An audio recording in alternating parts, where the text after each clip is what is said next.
opinions, and it's going to be amazing. So thanks, Nick, to being here today. Thanks for your time. Thank you very much for having me. Yeah, cool. So just a quick thing before we start on the content. I'll just for the ones who are joining us, or the attendees here, I see the list like going up. So we're in a Corona time, so let's say hi to each other. Let's bring some solidarity between a UX crowd. Present yourself. Don't be shy. Say what you do, what you're trying to get actually from this webinar. You have a general chat there. Say hi. If you're hiring or you're looking for a job, please share your LinkedIn. Please let's make this opportunity a moment so we can connect to each other, even if we're all remote somewhere. And if it's the first time of Let's Talk UX, this how it works. Basically, it's a 45-minute conversation between me and Nick. We don't have slides. This is just a presentation slide somehow, and then we have a Q&A session. So on the right side of your screen, you have a Q&A tab. You can post your questions. You can upvote, downvote things, and at the end of it, I will review everything and we go through Nick. If there's too many questions, we'll see with Nick to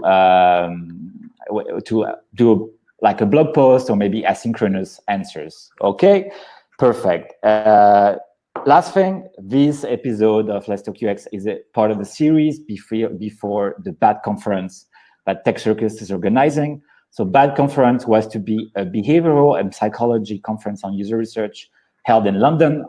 But now it's going to be remote. So it's still happening. Nick is a speaker there. So we're going to talk somehow about his future talk going to happen there.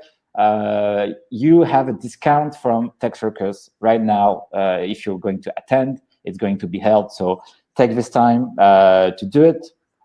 And thank you for our partners, Tech Circus, for organizing and doing the heavy lifting of the whole conference.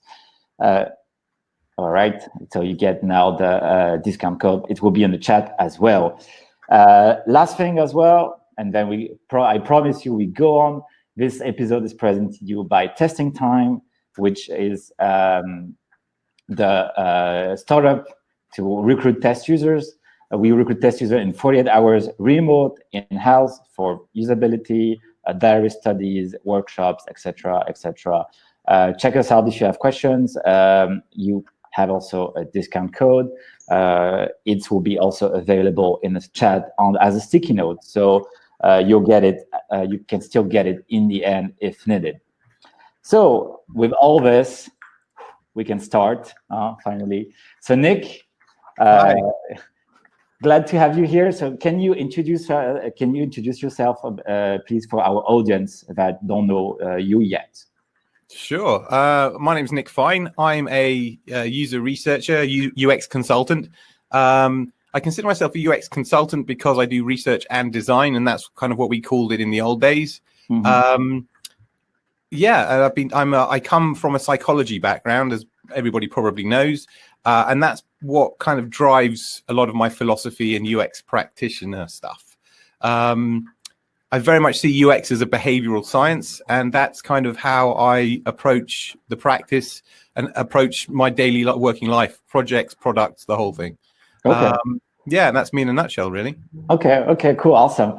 And so you have, I mean, you and I have quickly exchanged before it, and we were like saying, okay, on the topic of like your talk, and it's like one key thing that I'm really, I think the audience is really curious about is how did you start to advocate on the topic of bringing back science to UX? Yeah. And is there like a very specific episode that you were like, okay, I need to do something about it, or it's like, what happened? Yeah, that's a great question. So I've been doing this for around 10 years. And in the very first year of my practitioner life, I found myself in an agency, a really great agency, with a really brilliant UX practice. And this is 10 years ago. And I have to say, if it hadn't been for RedWeb's UX setup and the way that they effectively educated me, brought me into the commercial UX world, I wouldn't be the UX man I am today.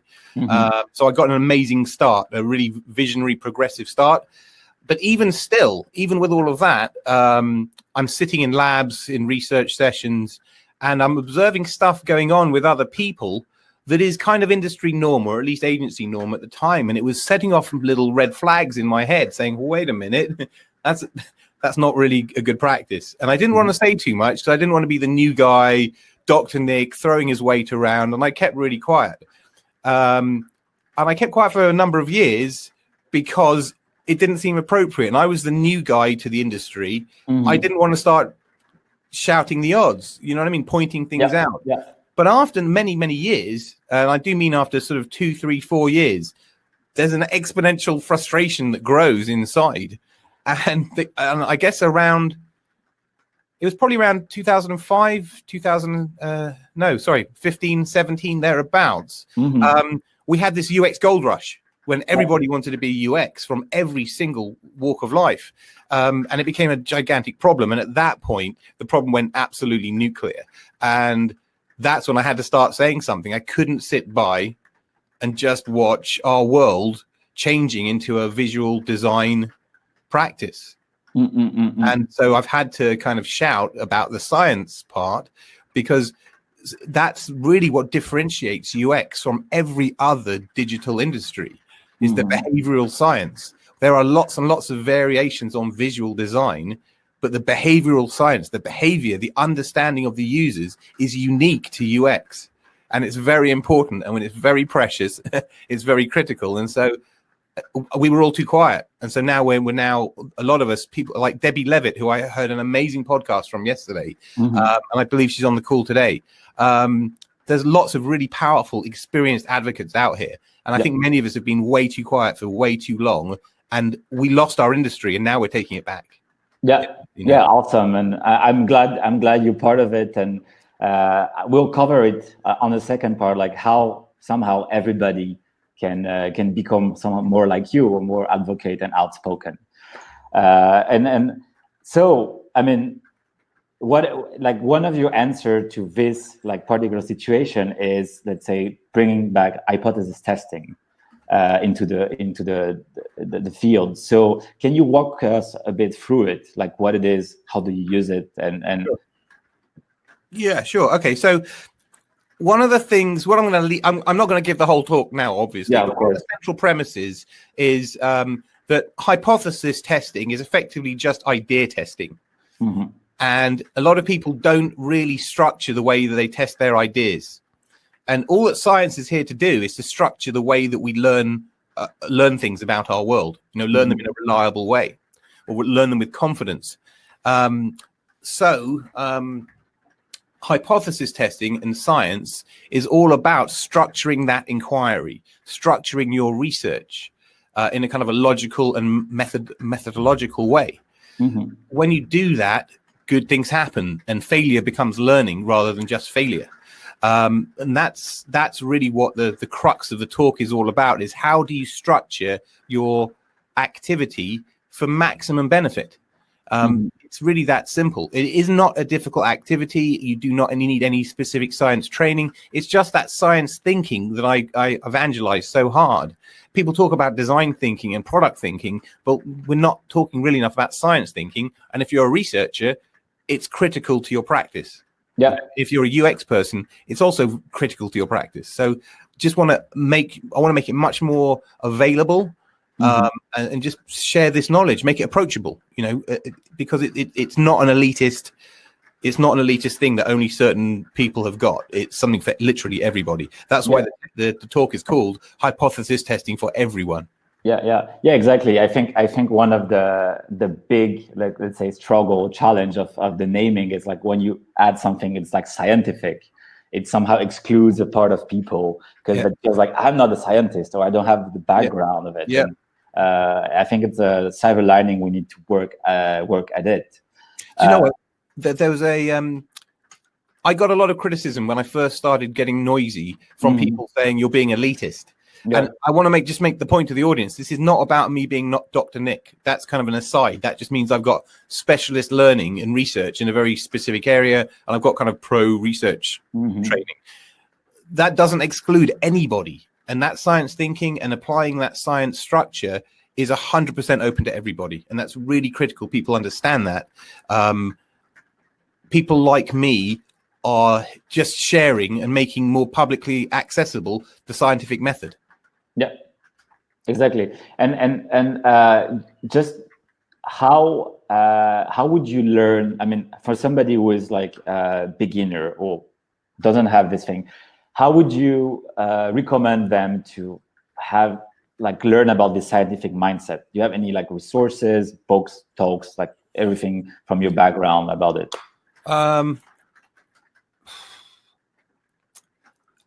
Not off the top of my head, but I honestly, I have been a massive advocate for psychology graduates, undergrads and graduates. Historically, and I was talking with Susan Weinschenk, who is also presenting at the BAD conference, who's wonderful, wonderful person. Susan, what was I saying? Sorry, Susan Weinschenk. Sorry, I lost my train of thought. Like psychology students. Sorry. I was on her podcast, and she said that the psychology undergraduates are some of the most underpaid, underutilized graduates out there. And so part of me, that made my heart cry. It makes me really, it's a sad thing to hear. So I would say to anybody, if you want to acquire science skills, speak to a psychology graduate, because their undergraduate training will have given them the basic scientific skills and knowledge for this kind of work, speaking to users, understanding what the major issues are and how to do it in that will generate you as valid output as reasonably possible. Okay. And there should be lots of them out there. That should make it much more easier to find somebody. Okay, yeah. So if there is any psychology trained professional or graduates in this webinar, please shout out in the chat as well, so you can guys connect and learn already. And I guess, I mean, to complete your answer, and like maybe I think for any practitioner, maybe learning, I mean, during this crisis, some psychology online degree or these kind of things would be an option as well, right? Yep. Any basic undergraduate first year kind of research methods book will probably work. You know, we're not after the quant stuff. We're not after all the empirical, the data science stuff at this stage. We are after the more qualitative stuff. Okay. So you're learning about cognitive bias, validity, reliability, basic core science principles that moderate how we behave in our learning, in our research. Yeah. Okay. Awesome. And so also you were saying, okay, somehow you try to differentiate yourself from Dr. Nick when you talk about it, and make it not so scary and scientific.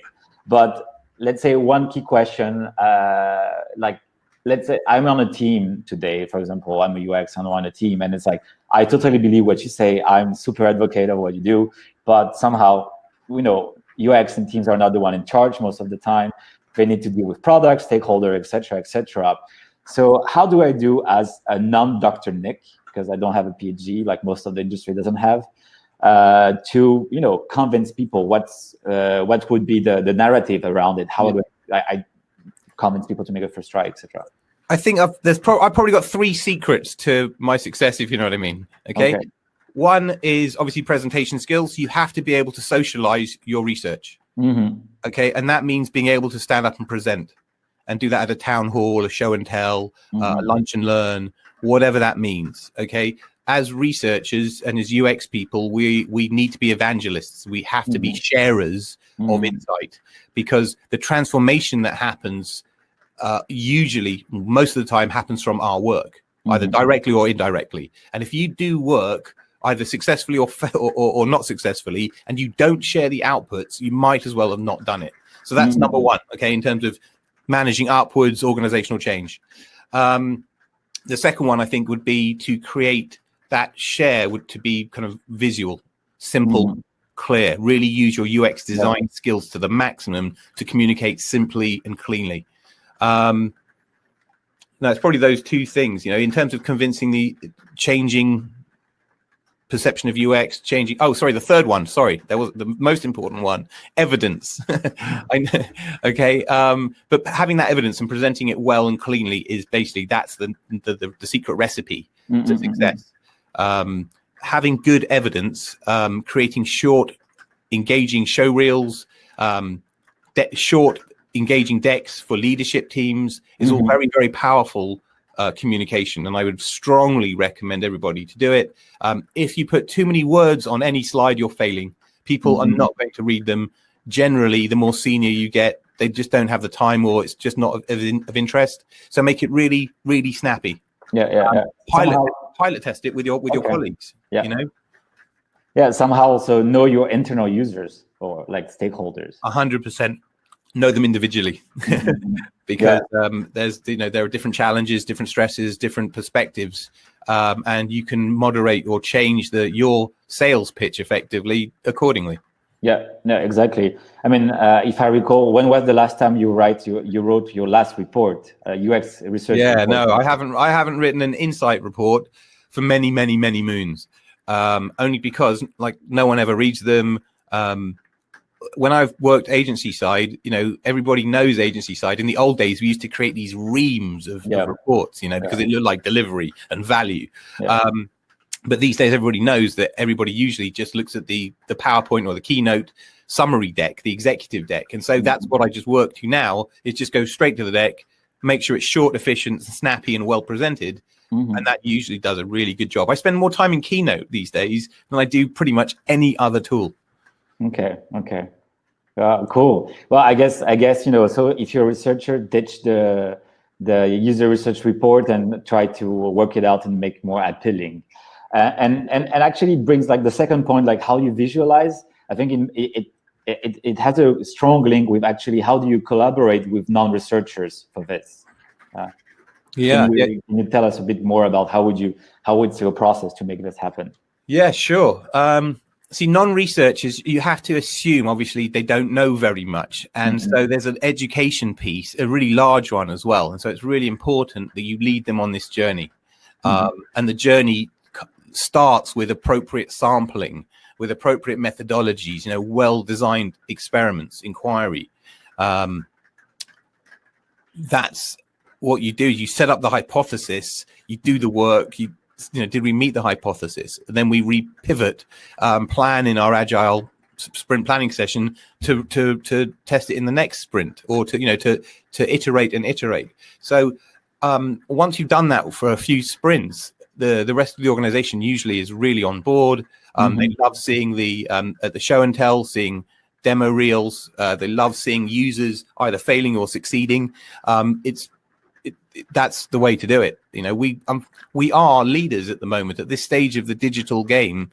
We're leading because we're having to lead our teams forward into this user-centric world, which we all know is the only way to do things these days. It works. But there's so many different opinions as to how to do it. So if you lead it, and if it's evidence-led, and you're socializing your insight, well, that's the best advice I could ever give. That's what's worked for me for 10 years. And like from the whole experience you have been doing, you have been practicing, what is the main difference you see between, let's say, a product team that is led by evidence, or like with the science in the process, and the product team that is not led with this evidence-based thing? Yeah. Okay. So there's some big tells that you see. One of the usual one is rollback panic. Rollback panic is where you see usually a head of the department, the team, head of digital, one of those kind of medium to mid types, where at 9 o'clock in the morning or 8:30 in the morning, they're running around quick, roll back, and the dev teams are freaking out, and it's a mess.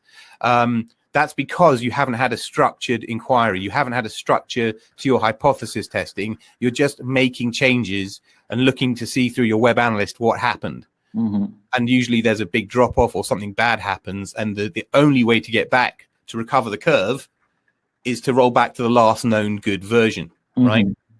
And so this is what I call rollback panic. And in my mind, unfortunately, that's a really big failure. We shouldn't be rolling the dice, especially with our conversion funnels like that. Just putting it live, hoping it works. When it breaks, you roll it back. That's obviously not good. So there's a lot of that sort of symptomatic of unstructured thinking, of unstructured activity. If you put structure to it, it reduces the risk. It makes life a lot less stressful, and there's a lot less self-defensive behavior going on. You see? And that's where we need to get to. Yeah, exactly. To have this like confidence for the whole team that the job done is like we know we did the best and it's going to rock everything. So Yeah. And you know what? Designers don't feel under pressure. You know, it shouldn't be like, you know, your design is under the microscope and if it fails, you're in trouble. You know, that's awful. That's terrible. It should never be like that. It's like, hey, I'm testing our stuff for all of us. You know, this is where our users or this sample has had a struggled, have failed.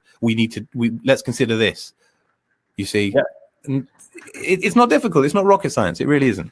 Yeah, exactly. And one thing that comes to my mind when we're talking about this hypothesis testing and this evidence base, how do you ensure somehow that you don't have too much opinions or second guessing on every decisions? Because nowadays a lot of, you know, I think somehow we reach a point in industry where everybody, like at each meetings or discussion, it's like if you don't have evidence, like the product will come, the dev will come, and we'll say, okay, but you don't know, so we need to test. So how do you ensure somehow like there is a process or the researcher keeps the balance of not being walked upon others and all kind of you know, things that happens? Yep. So I very much see that this hypothesis generation as a group-wide, you know, company-wide activity. It's whilst UX is not effectively a team or a committee activity, the inputs almost certainly are. Okay. So having people making predictions is a good thing. Okay, but they are only predictions. They're not. You know, there are hypotheses, and we'll test their hypotheses. So anybody can bring one to the table. It's great that people are engaged and are that caring of the outcome. But it's just how you manage those expectations and say, that's great, let's test it.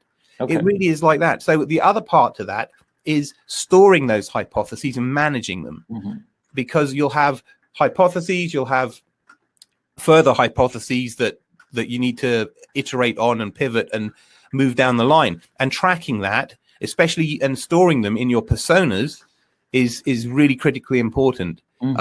It's something that everybody's going to need to learn how to do for themselves and how to do it for the organization. There's no prescriptive way of doing that. It's really at the moment what works. I would imagine in time we'll probably see some kind of hypothesis management tool, but really, you know, it could be done in any app, you know.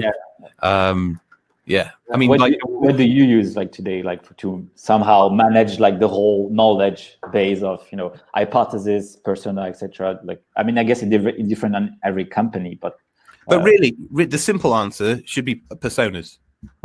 Okay, because they're your personas to do with as you need them to, and they are data containers. They're containers of insight. There's no reason why you can't put hypotheses into your personas. You know, untested hypotheses. You know, like a to-do list. You know, and then an outcomes where these are hypotheses. These were the outcomes. Yeah, and actually, I think it makes much more sense as well on the perspective of research, like in time, because it's somehow, you know, what you've been already researched, like, and you don't. What we see, I mean, at testing time a lot is like somehow you have different teams in different in the same company working on the same research, but they don't talk to each other, and it's like, and it's a lot of the fear of user research manager is like, we hate doing the same research over and over again, and it's still somehow guts. Again, that is symptomatic of lack of management, as you're saying. But what happens is that what you should do is read. Oh my god, I keep losing my train of thought this time of morning. I'm also nocturnal at the moment, which is a nightmare. Is if you're not managing your personas appropriately, you're going to have to repeat and redo hypotheses. Now, this is a very big, important point that I'm going to make at the conference. Personas are the link between generations of employees, right? So I'll do a bunch of work, learn about a whole range of personas, learn about their audience, and then my contract will come to an end, or, you know, if I'm a permanent member of staff, you might move on after a number of years. The point is, I'm taking all of that knowledge with me in my head. Now, if you don't have a deck of personas that store these insights, you literally have to start again. You have this kind of organizational amnesia, this memory loss. And that should be criminal because it's so much money and time that you're spending on me and my team and everybody else to raise these golden insights, and then we walk away with them.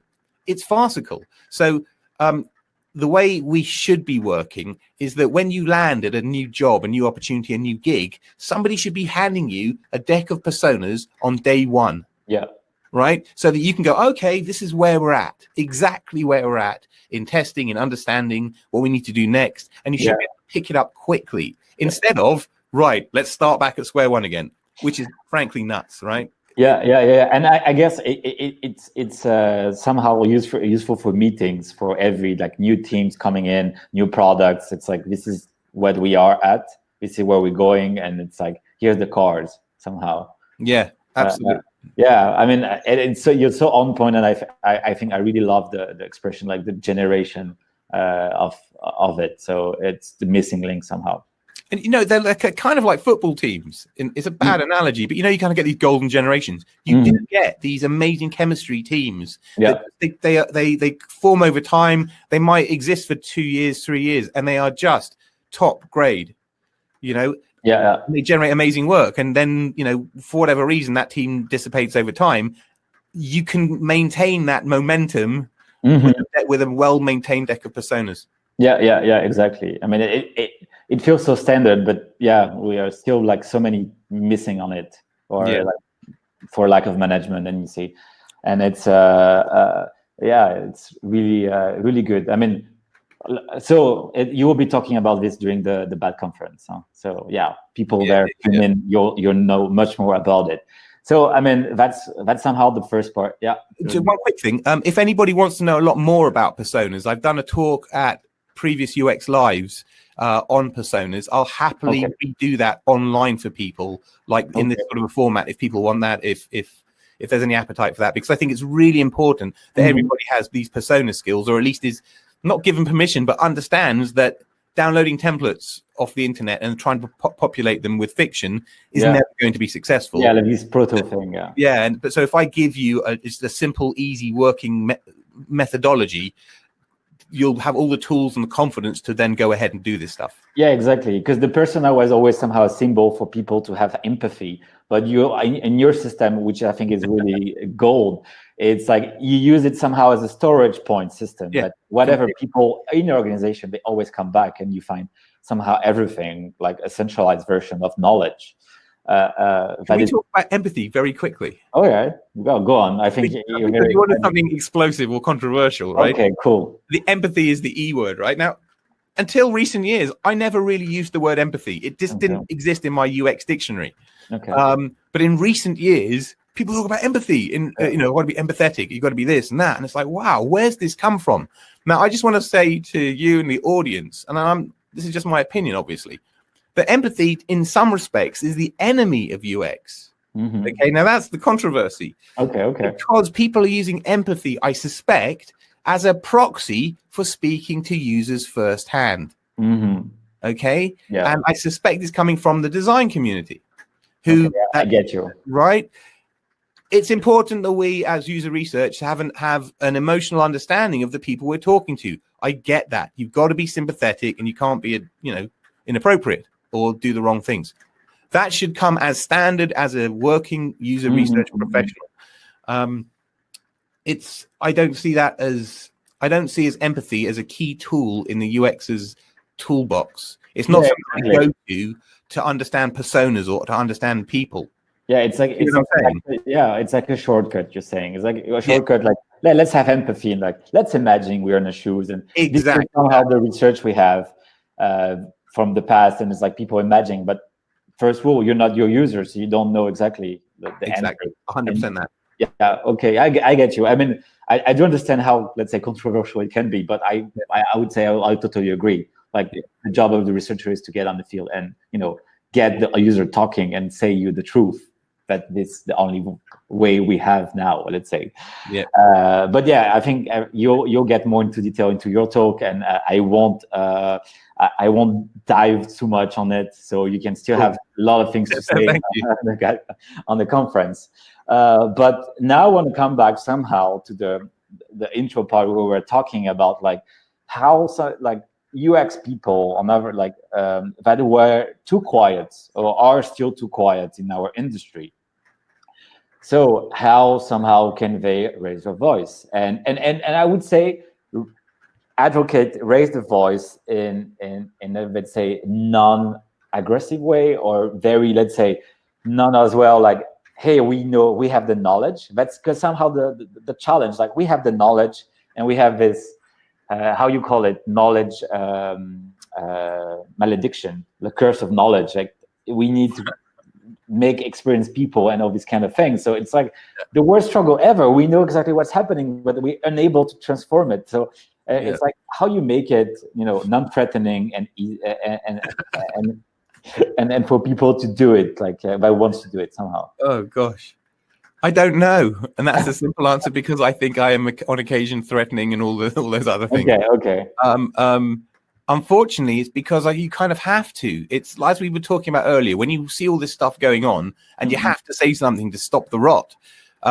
Unfortunately, it gets a bit bumpy at times, because, and I don't want to use that omelet analogy, but it's true. You got to break things up a little bit in order to put it back together again. And so that's kind of where we're at. It's a bit like, breaking a leg to reset it in the correct way, and it's kind of a bit like that. And I'm not saying everybody should go out there and get into big fights, because I'll be honest with you, I'm pretty worn out. I haven't wanted to get into all these fights. It's not fun. It's stressful. And I wouldn't say they're fights. They're more like heavy influence, disagreement. The results speak volumes, which is why I'm able to speak, because I can put my money where my mouth is. I will literally, I can fix things. I can make things better. I can make them money. And it's all based off of these methods. Once you can show people the results, it's much easier for them to come on board. Where I've had to in the past, I've had to go and do stuff anyway. That's basically no permission. And that's a dangerous place to be, because you have to do something that is the right thing. It's in the best interest of everybody, the organization, the teams, everybody. And you're the only one with that knowledge, and everyone's telling you no, but it's the right thing to do. So you have to do it. You kind of do it anyway. And that's got me in some trouble, but it's got me a lot more success than it has trouble. A lot more success. So so like the message, like over the long term, the trade-off is like better off. Oh, 100%. But like I say, it's not for everybody. It can be confrontational. It means you've got to really suck it up and say things at times when it's not going to be popular. I mean, I've said things in retros which have got me crucified, and that's not a fun place to be. But if you want to make things better in your retro, and you really want to go faster, want to pick the velocity up, want to do more effective work, iterate better, then you have to talk about the elephants in the room. And one of the things about science is science doesn't care about any of this stuff. We just care about the stuff at hand. Yes, there's politics and all of that stuff that goes on everywhere, but it's much more about the subject matter and arguing over methodologies and those sorts of things, rather than the surrounding garbage. So exactly. I would say don't wait for permission, do it anyway. But just do it sensibly. Try to be as careful as you can. But if you get a good result, no one's going to care that you didn't have permission. Yeah, exactly. It's like somehow if you have a proof, it's like you're not saying anything. It's like, this is the picture. That's why, unfortunately, I may have a bit of a reputation as a kind of a renegade or a maverick, kind of a rogue. But it's only because we get stuff done irrespective of what's happening. And I have a successful career.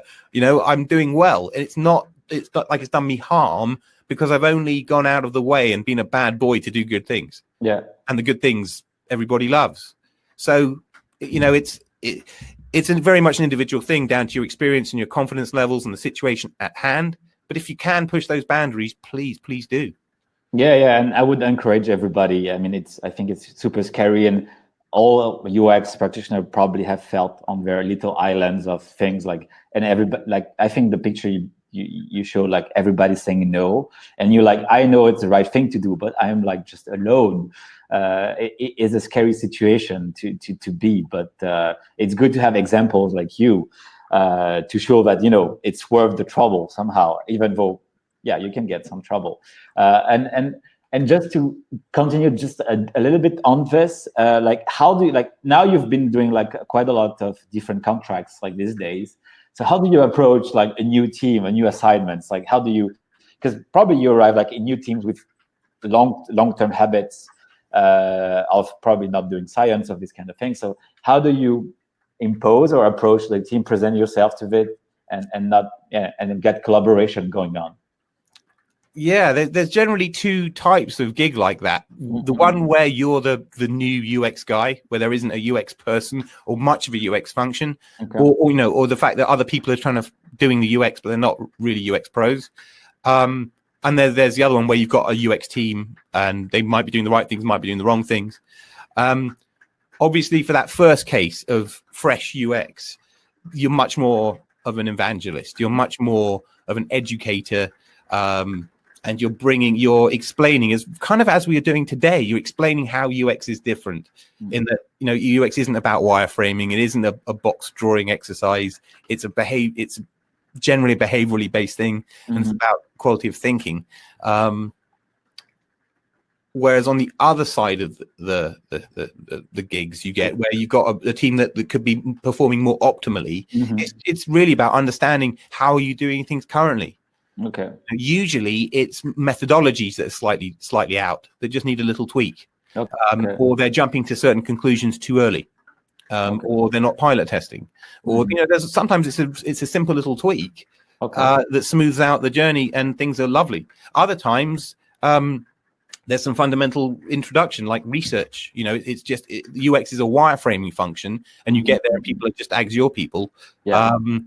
And there's literally no user research being done, or they're getting research from you know, pen personas from the marketing department, which again, if you're a designer, there's a nightmare to design from, or at least a UX designer, they're a nightmare to design from. And again, I can talk to people completely separately about how to convert pen portraits into personas, because that's a really tricky thing to do, but really valuable. So it's about introducing that user-centric thinking, you know, basic UX 101, you're not the user, you know, all of that good stuff. So, and finally, it's more about keeping your ears open, your eyes open, and for the first couple of weeks or the first sprint or so, sit back a little bit, just be passive, that kind of ethnographic type approach. Observe, listen, see the relationships, the chemistry, the ways of working, and then you can put together a picture quite quickly. And at the same time, you're building subject matter knowledge about the brand and their users. And then quite quickly, within a couple of sprints, you should be up to speed and ready to start writing scripts and getting involved. Okay, and actually, because you're mentioning, I mean, with this kind of particular situation, it's all about somehow influence. So I don't want to dive too much on on the topic, but I think it's really important. Like how do you identify somehow the good person to influence or not? Because I think it's usually, I think we try to go dive into the, you know, the highest person or like the decision maker, but being frontal sometimes doesn't work. So how do you make that, you know, navigation somehow? I think there's two things. Number one, you'll usually find an advocate at quite a high level in the senior leadership teams and in the executive layer. Somebody in that C-suite usually has a real deep appreciation for user centricity and is possibly a lone voice on a board or a team of a number. And they're a really good person, because once you can identify them, you can feed them with ammunition, feed them with all kinds of stuff, and they will help you achieve. So like a very much more direct relationship than just, you know, oh, you're part of my team, but you go like looking for them and creating like a bonding relationship somehow. Well, that's also part of why socializing and being so noisy with your insight is so important, because often they will make themselves known to you. Okay. So you'll be there at a town hall, or you're doing a sprint demo, and somebody really senior will be there one time. And they'll see this and they'll go, that's exactly what we've been trying to achieve for a number of years. Can I talk to you separately, etc. And then that's great. So if you keep being noisy, or, you know, keep putting yourself out there, a number of times somebody will come to you. Okay, awesome. And since you talked about leadership and also marketing, I mean, we have 5 minutes left. I'm really trying to be mindful of time. We have this big, you know, conversation in the industry, which is like, okay, where's UX, where's CX, etc. I know that you have a very strong opinion on it. But I know, and you've seen it like Monday. I pinged you on LinkedIn about the topic about, again, another UX designer being told like UX is not CX, and having all these people like, pushing around and cutting the industry in pieces. So please, can you enlighten us about, what's the fuss about? Okay, so this is just easy. Okay, so to everybody watching and listening, there is no difference. There is no practical difference between UX, CX, and SD, service design. Okay, the way that I look at these things is quite simply, it's a label that suits the organization or the team or the culture that you're in. When I first started out, I used to think that CX was more like the physicality, the offline, and UX was the online and the digital and the interactive. 10 years have passed, and I know that's just not really that true. But for certain organizations that are converting organizations that are more online brands, it makes some sense to call it CX because you have customers, you're dealing with customers. When you're talking online, users, but it's just a language thing. The actual thinking, the methodologies, the practices that run behind all of these things, whether you're journey mapping or interviewing or whatever that is, it's all the same. And I've yet to see anybody give me any kind of compelling argument otherwise. The only reason why people do this, I think, it's a typical digital thing, is to be able to have some ownership of this thing that I might have some expertise or a clue in. Mm-hmm. But that means everybody's land grabbing and taking and trying to own different terms, and everybody's confused. And obviously that happened with UX, and we're in a real mess right now. Yeah. So the simple thing is they are all user-centric practices that make journeys easier.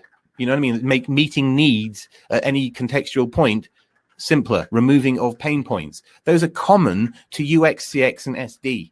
Yeah. So again, I wouldn't let anybody throw you out. It's just that straightforward. Yeah, exactly. And I think it can be a topic of a whole webinar only on this, because it's so much mess going around that. Well, let's get controversial for one quick second before we go. Okay. I'm seeing product now being thrown into that mix as well, because so much product is UX. UX informs product so heavily that there's lots of product people who are kind of doing UX. And these product people, many of them were project managers not long ago. Yeah. So you've got project and delivery leads doing product, doing UX. Mm-hmm. That's a big, scary problem in our world. And you'll see over the next 12 to 24 months, the results of that are going to become a big problem. Mm-mm-mm. Yeah, no, couldn't agree more. And just before, we have still 2 minutes, so it's a pretty good thing. So I have, let's say, 1-2 last questions. Maybe we go. You probably mentioned it, but what is today the most undervalued skills in UX today? User research, without question. User research. Without question. People assume user research is some form of marketing research or some kind of survey generations thing. A skilled, experienced user researcher is worth their weight in gold, and they're so rare. Mm-hmm. Meeting a good, mentored, structured user researcher can change a business. They're so undervalued. I mean, I think they're worth more than data scientists and all the other very high-paid quant analysis type roles. They are worth an absolute fortune. If you raise a really big nugget, the effect on the bottom line on the balance sheet can be significant. Yeah. It changes experiences, and people aren't fighting over user research as much as they should be. I think not enough maybe in Europe yet. I think in the US it will happen, and I think people will be judged on the quality of their research teams. Mm-hmm. Yeah, exactly. That's why I think on the other spectrum, the whole research ops operations are now in effect, because you all these somehow superstar user researcher, they need support to make things happen beautifully. Yep. And putting together a large multinational or multi-site, multi-sample research study is complicated. Yeah, and managing it is operationally a nightmare, or can be difficult. No, cool. So we reached our 45 minutes. I'm super. That went so quickly, Alexis. Hours. Yeah, exactly. I could continue for hours, and I wish we do another one. So we now let me check on the chat. So this episode will be hosted live as well. So if you want to share it with friends or these kind of things, it will be made available later on during this day. No, let me quickly check on the Q&A. So the first one is, could you show us an example of a persona with hypothesis and outcomes? Not right now, but I can do it a separate date. I've got decks which show how you can construct one. But the bottom line is you effectively, you don't need a template. You just need an area of your persona that has unvalidated hypotheses, or just call them ideas. Like validated and unvalidated hypothesis, and it's exactly that. You know, it's like to do and done. It really is. Okay, and I think you mentioned you had a talk already. Is it live? Maybe we can put it in the resource. Yes, I believe it is.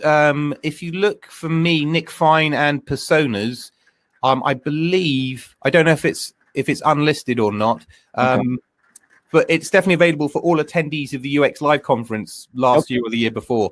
I don't mind rerunning it again. You know, not a problem. I think it's going to be it's a very, very valuable thing for people to know and learn.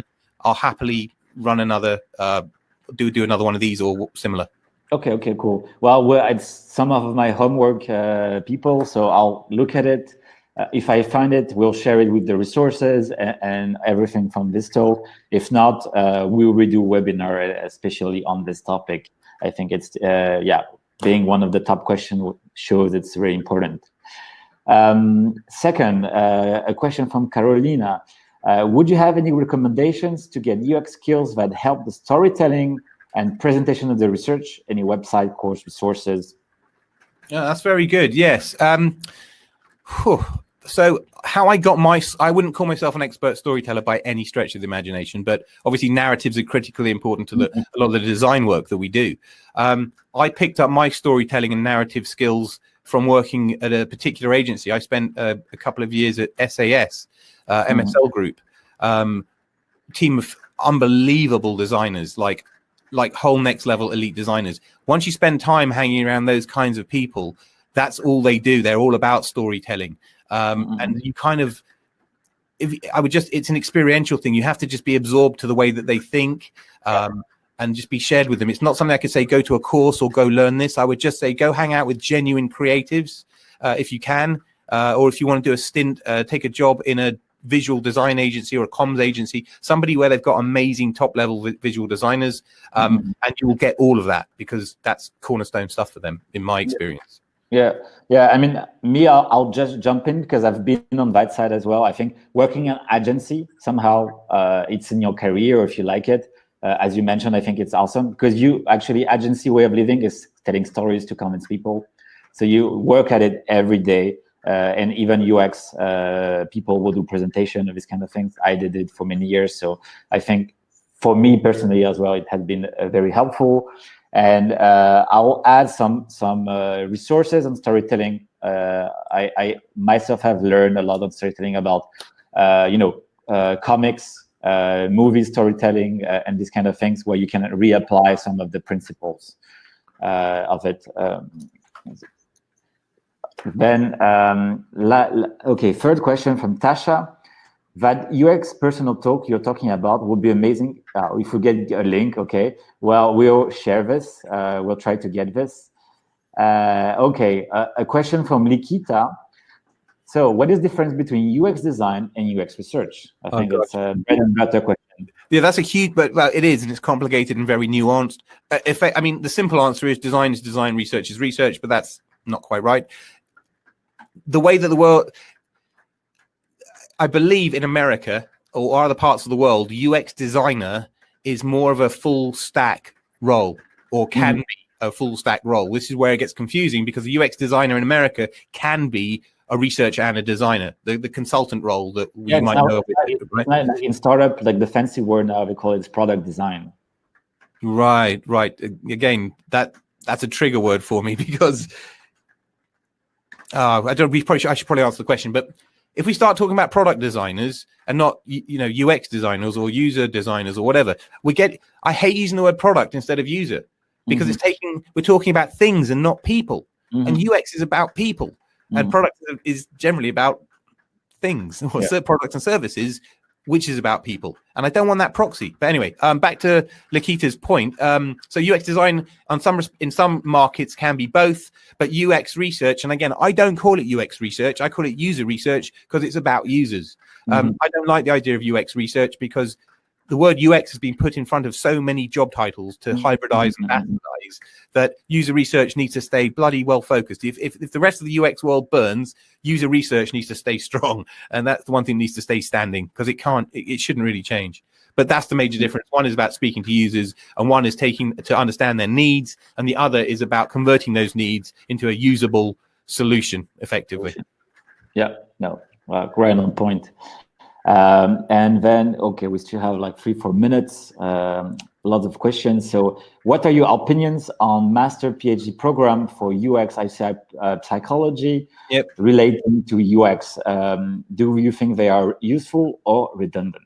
Okay, I mean, I strongly believe in HCI and psychology, but that's obviously my background, so I have a huge bias. But I would say that it's psychology in general has massive, humongous value to UX. It's undeniable, and I can't help but believe that the future, maybe it's 10, 20, 30 years, that UX is a psychology practice. You know, it really is, because there's nowhere else in our UX or digital worlds where we've got this concern for all this behavioral science. And this is the place. It's UX. So I think it does have huge value, psychology, the undergrad. In terms of master's and PhD programs, the HCI program that I've been on was of some value, but not a lot, to be fair. It doesn't teach research methods that an undergraduate psychology course does. So I'd say the undergrad psych course has got more practical value to a user researcher than a postgrad.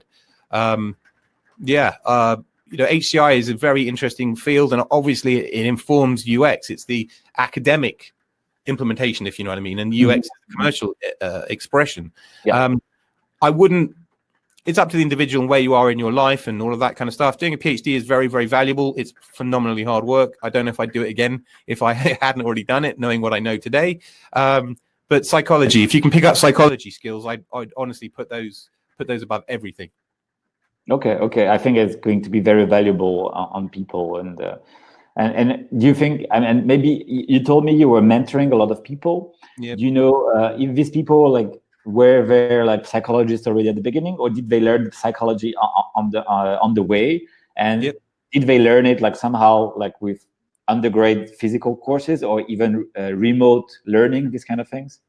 Some have been psychologists, and they've been disillusioned psychologists because they've been undergrads who've been told by all kinds of people, including kind of art directors and creative directors, that their thinking is wrong, and it's broken their confidence, and that's really been terrible. And so I've mentored a number of undergrad psychologists into UX because they don't know their own value, and I need. So there's that. But then there's the other kind of person, which is much more prevalent, which has no psychology background or formal training. And there's one guy in particular, I'm talking about you, Alan, if you're watching. He's a wonderful guy, amazing guy, who literally has just has built himself through experience and sticking at gigs or contracts or, jobs, and toughing it out, doing 3, 4, 5 years in the lab. And he's a fantastic researcher. He's amazing. He's got no formal qualifications. He's got no psychology experience. And he is one of the very greatest user researchers out there. So I want to put this out there. Formal qualifications are helpful, but they are by no means the be-all and end-all of being an expert user researcher. You just need to have worked with a mentor or somebody to put you on the right tracks. That's really critically important. And unfortunately, you can't get that from the online training programs that so many places, I don't want to mention names so I'll get crucified, but you know the ones I'm talking about. They can't give you the experience that you can only get from an experienced mentor teaching you the right way, the right habits. Okay. So something probably to go deeper, how to find some mentors or get good example of user researchers. But you know what? But that's what I mean is there's already lots of mentors out there in terms of psychology undergrads, but they just don't know what they already know. And I'm just trying to bring them out so they can share their knowledge with their peers and their teams and bring everybody along. Okay. So probably the superpower around that we're not seeing. Sorry? No, it's like the superpower that is around but nobody's saying. Yeah, exactly that. Yeah, it really is. People are unknowingly, they're unconsciously competent. Okay. Well, let's solve that. Yeah. Last couple of questions now. I don't see the name, but how do you manage fear, trepidation in stakeholders when data user behaviors is in conflict with their marketing strategies and idea? Good questions. Yeah, that's when it really does hit the fan. Yeah. I've probably had more arguments, disagreements with marketing people than most, because they have a very different broadcast kind of a mentality, and we're very much, they're top down and we're bottom up generally. Not always. That's a very big generalization. How do you manage that fear in stakeholders, or even designers, when you're testing their assets? You need to hold their hand, not literally, through this process. Okay, you need to take the risk, the fear away from them, saying, don't worry, if this doesn't work out, we'll fix it. And by fixing it and making it more optimal, everybody's going to win. You're going to get a product that performs. The quarterly results will be better. There's the brand reflection will be better. Well, brand scoring will be better. All of that stuff. Once you've had a couple of difficult sessions or difficult outcomes, people understand that the world isn't going to end. That failing a test is learning. Okay, and learning is what's important, not success or failure, because failure is an opportunity to learn, and that's not just a cliche. That's a practical project level thing. When you fail, you iterate, and that's the core. Fail fast. That's very much an agile principle. So just don't worry about failure so much. Just do it in a structured way so that you can recover quickly. Yeah, exactly. And you mentioned advocating for user research, like you should get the people, these kind of people, marketing into the process, right? Yeah. And at every step. Did it happen to you that, for example, some marketing people were not in the process, but still somehow they see the results, like conflicting results, and they still somehow agree to the research? Or is it always somebody will agree only they have been through the process? Have you seen that somehow? Or there are some kinds of individuals who, whatever evidence you show them, they know better, and they're rare, and that's a difficult case. Usually I give up at that point because I'm not the best politician, and so that becomes a really difficult situation. I will say that when I used to spend a lot of time in labs, you'd always bring the marketing team or marketing director into at least one of those sessions, just for 1 or 2 sessions. And they're on the other side of the glass and all the good stuff. And every single time at the very first break, they come out like evangelizing, like, oh my God, that was amazing. Why haven't we done this before? I never want to not do this ever again. This is the greatest thing ever. And they're so on board at that point, and everything's amazing. So that's what I mean about bringing people on the journey. These days, because lab use is less and remote is more, making those show reels and making them short and snappy for leaders is the equivalent of bringing them on the other side of the glass. So you'll get that epiphany, that mind-opening bit where everything is in play, everything is in consideration, and once you get people into that state, the world is open to you. So that's what you need to do, and that's what I mean about selling and evangelizing and bringing people on a journey. That's as important as doing the research itself. It really is. Yeah, exactly. It's not like research is more important. It's like a 50-50 people. It really is. And I kind of wish it wasn't that way, because I wish I was spending all my time just doing the research and speaking to people. But for this stage of our lives, and probably for the next 5 years, I would say, at least, this is what we're at. It's a sales job and it's a research job. Yeah. It's like the description, like not written in a job description. It's like you need to sell the research, but it's like nobody knows actually really much about it. I mean, you know what? It wouldn't be too crazy an interview to ask people to do some kind of presentation to see some people's presentation skills, because again, you could do amazing research, but if you can't present it to the team, it falls flat. Yeah, exactly. No, and actually you mentioned like remote research, and so now we're in a remote research mode. And one thing we're discussing just before the start of the webinar in the backstage room we were at, it's like how the industry has evolved so much into different platforms. So and you are a remote expert researcher. So what's your take today on the remote research part? Like you have 30 seconds somehow. Okay, I'll go super quick. Obviously you have a whole bunch of experimental or research concerns when you're doing any form of research, because we're trying to get valid insight. And all that happens is when we're doing remote research, we have a new bunch of concerns because of the nature of the medium. And so that's what I've spent the past 10 years doing, is trying to learn how to use these platforms and tools most effectively to deliver the most valid insight. And it's really critically important that people know that just using a remote research platform does not give you UX capacity, capability. Using a tool alone, the horrible analogy is, a hammer. If you give somebody a hammer, it doesn't make them a carpenter, or it doesn't make them a good carpenter. And it's exactly the same with a research tool. You can give somebody a remote research tool and they can raise some terrible insights from some terrible sampling, and then put out some insights as confident, and then you build the wrong thing every time. And you do it with confidence, and it's terrible. So that's it's about learning how to use these new mediums and how to handle the new biases. One of the big problems with all these platforms is the recruitment pools. The problem with the recruitment pools is you end up with these highly biased professional testers.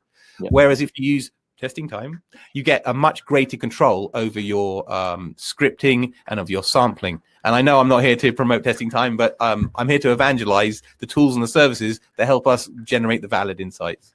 And thanks. And it's like, for us, we work with user researchers since the beginning. So we put quality on a high level, and it's like why our tester cannot participate once, let's say, every few months. So that's why by the way, biased. One huge thing that people should look out for, that you're going to be having lots of services, agencies, and tools all thrown at you, making huge promises.